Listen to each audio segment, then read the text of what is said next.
What would you do if a free gift started haunting your dreams? Rosnah thought she got lucky. A free talisman from a local ceremony, a winning streak right after, and whispers of a fortune just around the corner. But when the dreams began, dreams of being trapped in a well, of something watching her from above, she realized luck might not be free. And when she tried to get rid of it, it came back. Let's find out what really happened in this chilling Malaysian horror story, right here on Uncle Hollow NX. Before we go any further, comment where in the world you are watching from, and make sure to subscribe because tomorrow's story is one you don't want to miss.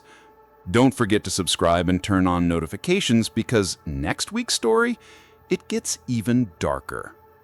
If you've ever played cards, rolled dice, or placed a bet, you know that thrill, the electric pulse when you think luck is finally on your side.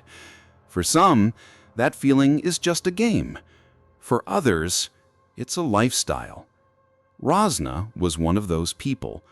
She wasn't wealthy. She didn't need to be. A middle-aged woman in Malaysia, Rosnah lived modestly but with purpose, chasing what she called her red streak. Mahjong nights, 4D number bets, group trips to Genting Highlands. This was her rhythm. And her closest friends? Just like her. 5 retired women bonded not by tea or gossip, but by the thrill of the next lucky break. One weekend, that lucky break came, or so it seemed. Zainab, one of the women in their group, had just won big. No one said how much, but it was enough for her to treat everyone to a short getaway. 3 days in the hills, full board, no planning needed. Just rest, good food, and maybe a new place to test their fortunes. Rosnah took it as a sign. After weeks of bad luck, maybe her time had come. But sometimes when fortune knocks, it's not always what it seems.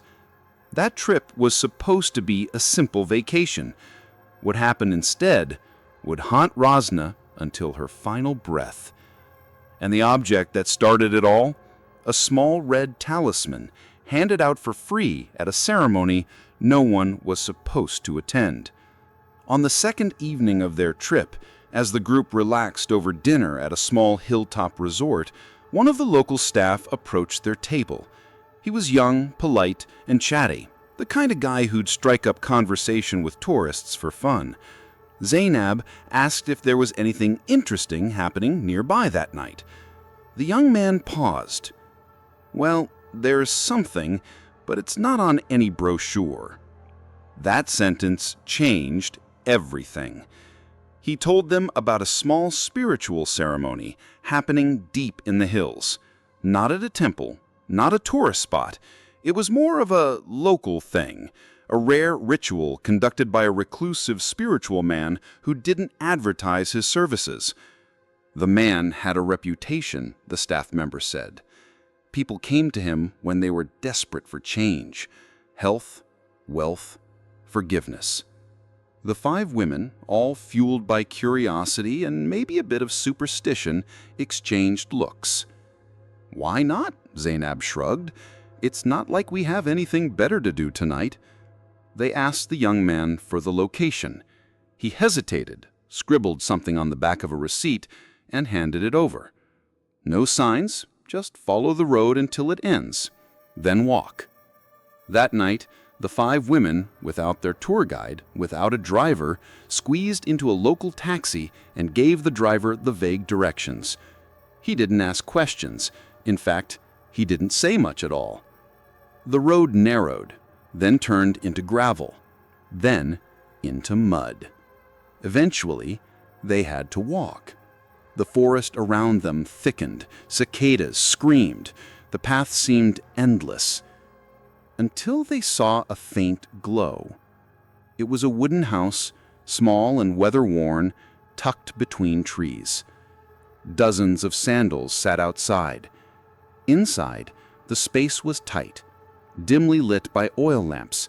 Smoke curled in the air, the scent of herbs and something faintly metallic, like old coins, lingered. No golden statues, no incense sticks, no prayers they could recognize. This wasn't religion. This was something else. Around 30 people sat cross-legged on the floor, silent. In the center sat a man in plain white clothes, eyes closed. Offerings surrounded him, flowers, rice, small folded papers with strange symbols. The women hesitated, but no one asked them to leave, so they sat in the back, whispering jokes to ease the tension. One even said, "Maybe we should ask for lucky numbers." Then the chanting began, low, slow, rhythmic. The air changed, heavy, like the sound was pressing down on their chests. For nearly an hour, no one moved. Then the man opened his eyes. Without speaking, he reached to his side and lifted 3 red objects, thin talismans wrapped in silk. He gestured to the room. A woman sitting nearby translated softly, "He will choose 3. They will carry new fortune." Hands flew up. Rosnah's among them. The man pointed. Her. Just her. She turned to her friends with a wide smile. "Guess I'm the lucky one tonight." The others laughed, a little envious. Rosnah didn't even ask what it did. It was free, it was rare, it was hers. But free things, especially in unfamiliar places, often come with costs no one talks about. Rosnah held the talisman gently, like it might crumble if she gripped it too tight. It wasn't fancy, just a small rectangle of red paper, folded several times and tied with a thread of yellow string. But it felt old, not dusty or dirty, just ancient, as if the ink had memory. The man in white raised his hand, palm open, and spoke a few short sentences in a language Rosnah didn't recognize. Then, with the same calm, he returned to silence. A woman seated near the front leaned toward the group. She whispered in clear English, "He says, wear it at night, only at night. Keep it in the dark, and never let the morning sun touch it." Rosnah blinked. "That's it?" The woman nodded. "It's not a charm, it's a deal." Those words stuck with her for a moment. Outside, the forest was darker than they remembered. On the walk back, the group replayed the night like it was some strange little show. "You better treat us if this brings you a win," Zainab joked. Rosnah smiled, holding the talisman close. "If I strike gold, you all get dinner." The taxi driver said nothing on the ride back. When they reached the hotel, he dropped them off without a word, eyes fixed ahead. Later that night, while brushing her teeth in the dim hotel bathroom, Rosnah glanced at the red talisman on her nightstand. It felt louder than before. Not in sound, in presence. She picked it up. The thread was tied in a perfect loop. Too perfect. She tried to undo the knot, it wouldn't budge. She tried again, still no give. For a second, she thought about not wearing it. But then she remembered how Zainab had won without even trying. She remembered her own dry streak, the near misses, the time she needed just one more number. So she slipped the string over her head and turned off the light. The room fell into total darkness. No glow from outside, no phone screen, no sound. Just her, the talisman, and the faint scent of smoke still clinging to it. She didn't dream that night, or if she did, she couldn't remember. But when she woke up, the talisman was warm. The next morning felt like any other. Breakfast at the resort was loud and comforting. Roti canai, hot coffee, too many people talking over each other. The women teased Rosnah all through the meal. "Still got your red paper, Madam Lucky?" She grinned, tapping her chest. "Didn't lose it, wore it all night." Someone nudged her elbow. "Feel richer yet?" Rosnah laughed. "Check back tomorrow." After the plates were cleared, they wandered into the market nearby. Rows of stalls selling handmade trinkets, old coins, incense, snacks wrapped in newspaper. Touristy but charming. At one of the stalls, Rosnah stopped to look at some beaded bracelets. That's when she felt it. A woman sitting behind the table, older than anyone she'd ever seen, suddenly stood. Her eyes locked onto Rosnah's chest, right where the talisman sat under her shirt. The woman didn't smile. She didn't greet her. She just said, in low, deliberate English, "Not everything you take wants to be taken."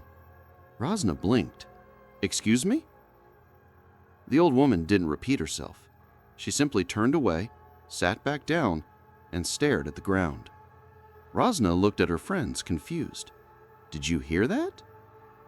But they had moved on to the next stall, laughing over snacks. Rosnah brushed it off. Maybe the woman was just old. Maybe she was trying to spook tourists. It wouldn't be the first time. Still, as she walked away, she noticed her skin was cold, and not from the weather. That night, back in her room, she held the talisman again. She thought about the old woman's words. "Not everything you take wants to be taken."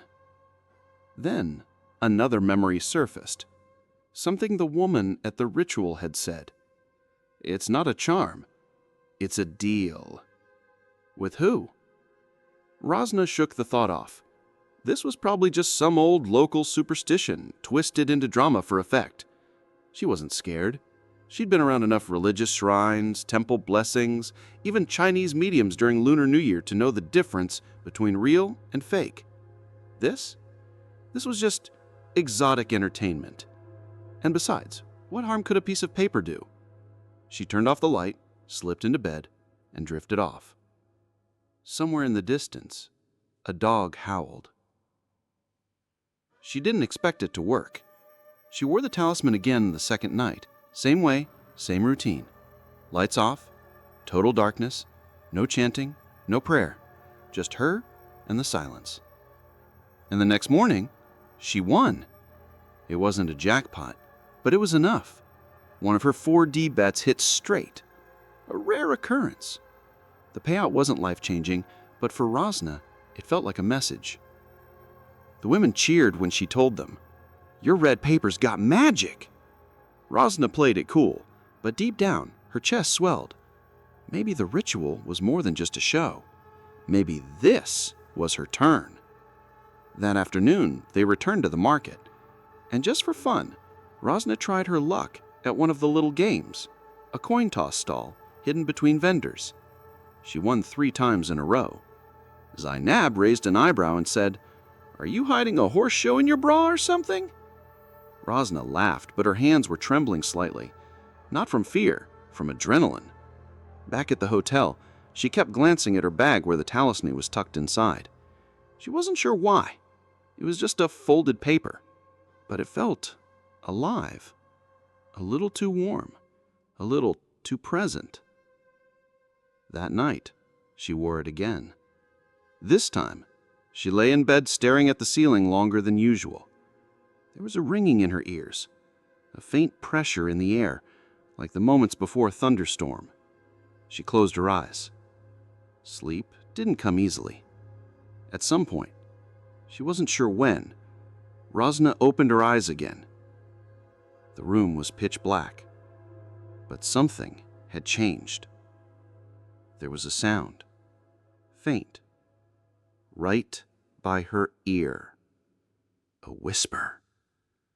Not words, not at first, just breath, like someone was leaning in, too close.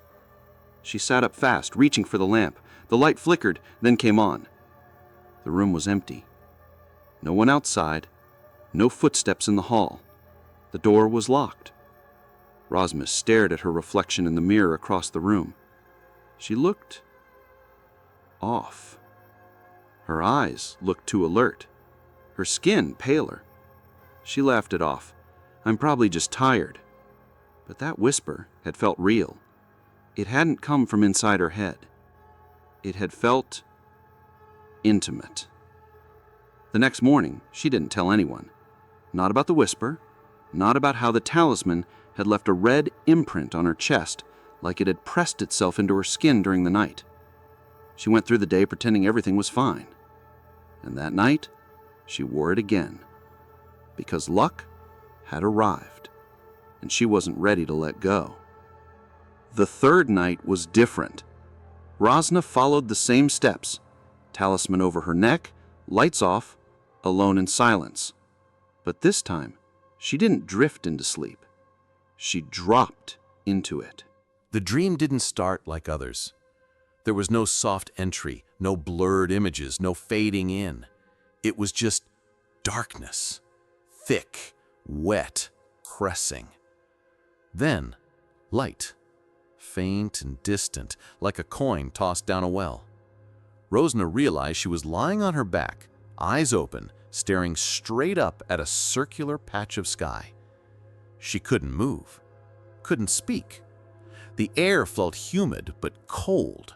The ground beneath her, damp, uneven, dirt clung to her skin. She was at the bottom of a well, looking up, and someone was looking down. A figure, unclear, no face, just an outline.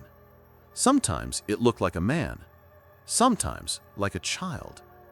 Once, it looked like Rosnah herself. The figure never spoke, never moved, just stood there, silently watching. Then came the sound, water dripping. 1, 2, pause.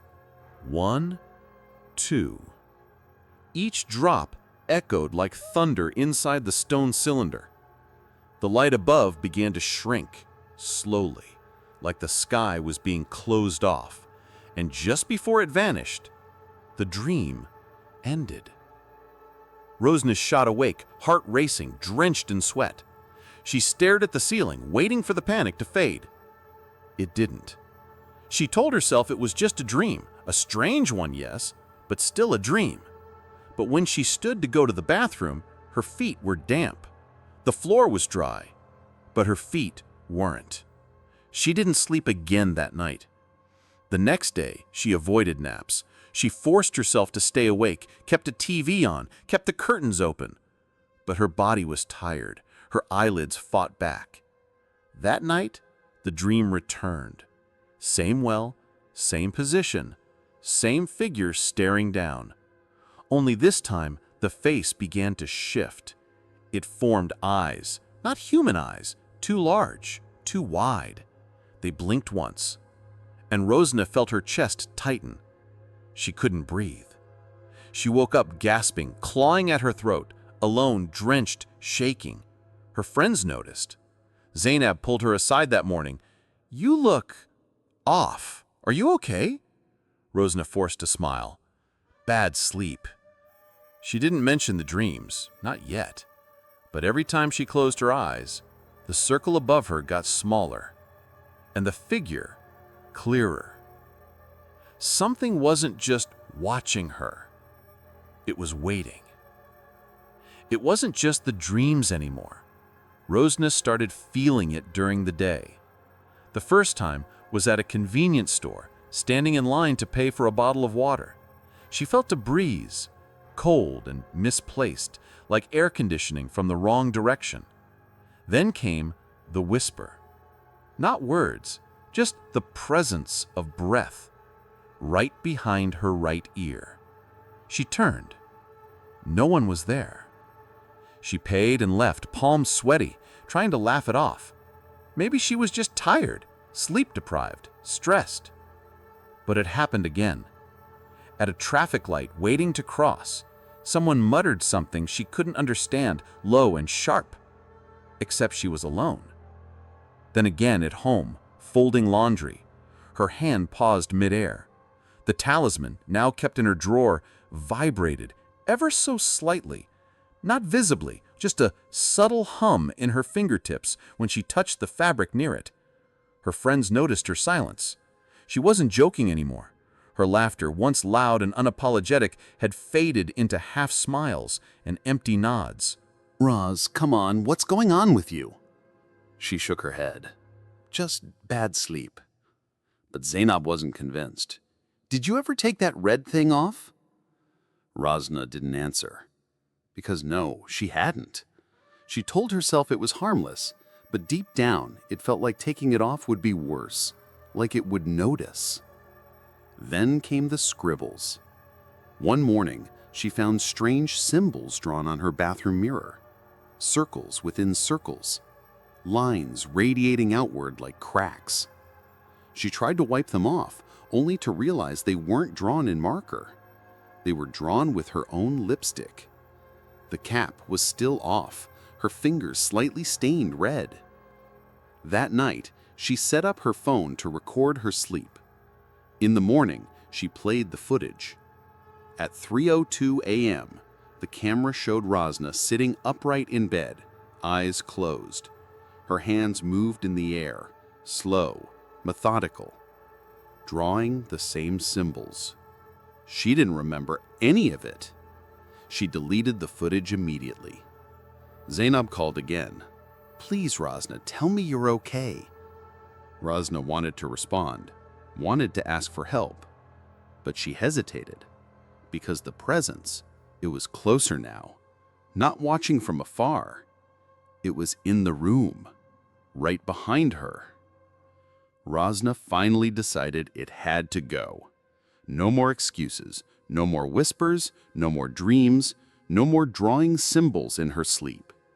That night, alone in her kitchen, she took the red talisman out of her drawer and placed it on the stove. It looked the same as always, simple, small, harmless. She lit a match and dropped it onto the paper. Nothing happened. The flame flickered, then died. She lit another. This time she held the match directly against the talisman's edge. It blackened for a second, then curled, but didn't burn. Like the heat wasn't enough, like something was resisting from the inside. Her hand trembled. She grabbed a lighter and tried again. Still nothing. Panic began to rise. She shoved it into the sink and poured hot water over it. Still intact. The paper grew darker, but the ink remained. The red was still vivid, unbothered.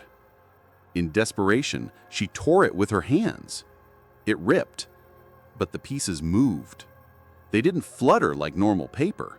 They shifted, slid toward each other, until Rosnah screamed and shoved them all into a plastic bag, tying it tightly. She ran outside and dumped the bag in the trash bin down the street. Then she ran back home without looking back.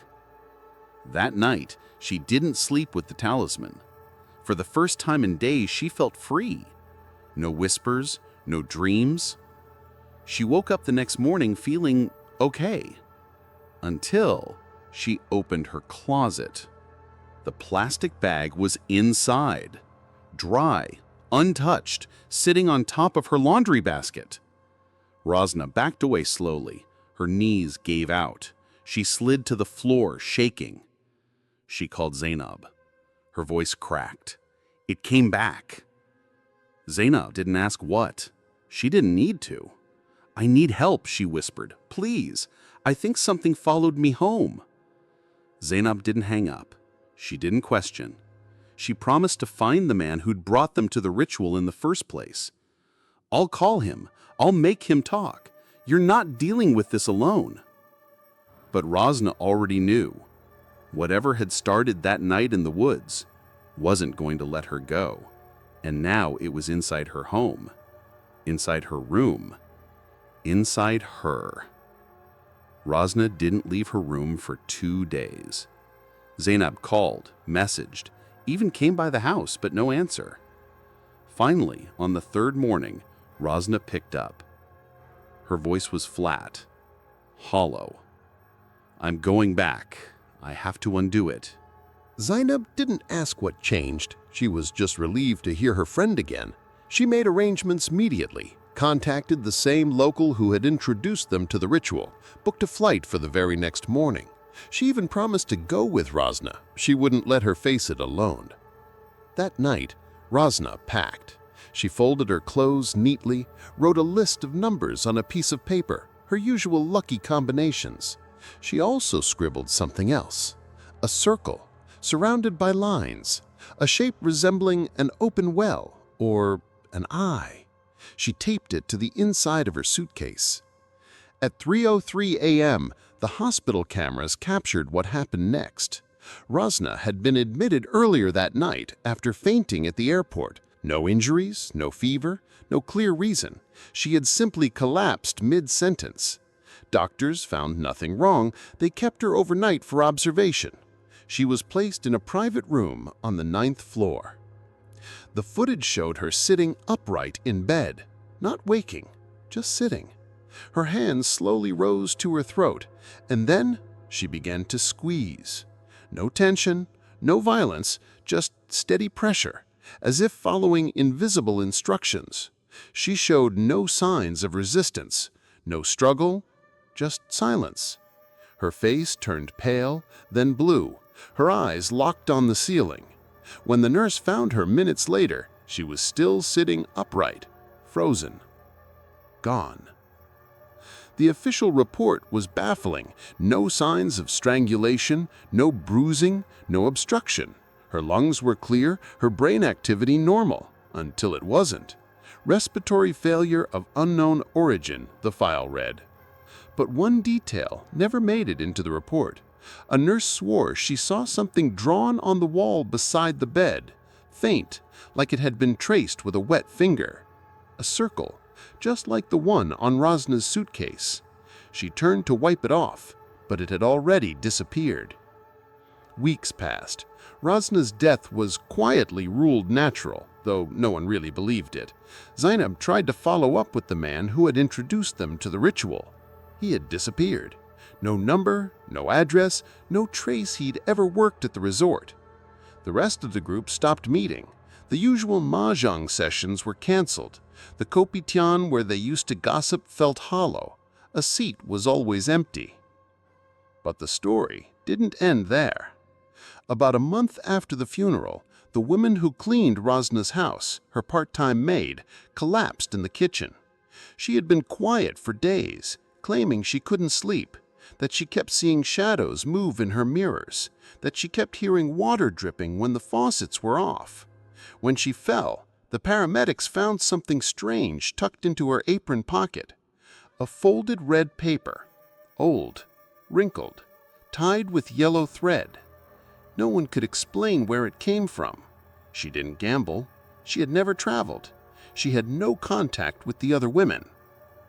And yet, inside her bedroom, taped to the back of her closet door, was a piece of paper, drawn in red lipstick, a well, with a single word scribbled underneath. Look down. No one knows how the talisman found its way to her, or what it wants next. But for those who believe, they say the red paper doesn't disappear.